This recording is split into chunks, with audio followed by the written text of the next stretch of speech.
Article 14 of the revised Penal Code, aggravating circumstances. Number 1, that advantage taken by the offender of his public position. Number 2, that the crime be committed in contempt or insult to the public authorities. Number 3, that the act be committed with insult or disregard the respect of the offended party of account of his rank, age, sex, or is that be committed in dwelling with the offended party if the latter has not given provocation. Number 4, that the act be committed with abuse of confidence or obvious ungratefulness. Number 5, that the crime be committed in the palace of chief executive or in his presence or public authorities engaged in the discharge of their duties or a place dedicated to religious worship. Number 6, that the crime be committed in a nighttime or an inhabited place or by a band whenever such circumstances may facilitate the commission of an offense. Whenever more than 3 armed male factors acted together in the commission of an offense shall have been deemed to have been committed by a band.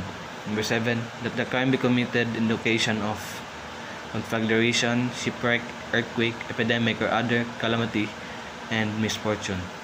Number 8, that the crime be committed with the aid of armed men or a person who can ensure or afford impunity. Number 9, a recidivist is one who at the time of his trial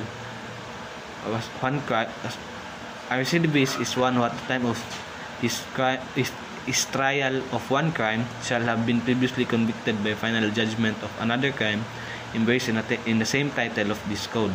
Number 10, that the offender shall have previously punished of an offense which the law attaches an equal or greater penalty, or for 2 or more crimes which attaches lighter penalty. Number 11, that the crime be committed in consideration of price, reward, or promises. Number 12, that the crime be committed by means of inundation, fire, poison, explosion, or stranding on a vessel, international damage thereto, derailment of locomotive, or any other use of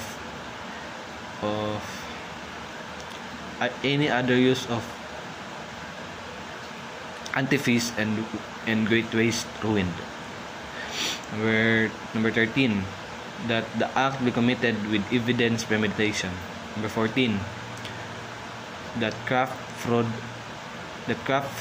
disguise be employed. Number 15, that advantage be taken to superior strength or means be employed to weaken the defense. Number 16, that the act there is treachery when the offender commits any of a crime against the person, employing means, methods, or forms of execution thereof which tends directly and specially to ensure its execution without risk to himself arising from the defense of the offended party might take. Number 17, that means be employed or circumstances brought about which add ignominy to the natural effects of the act.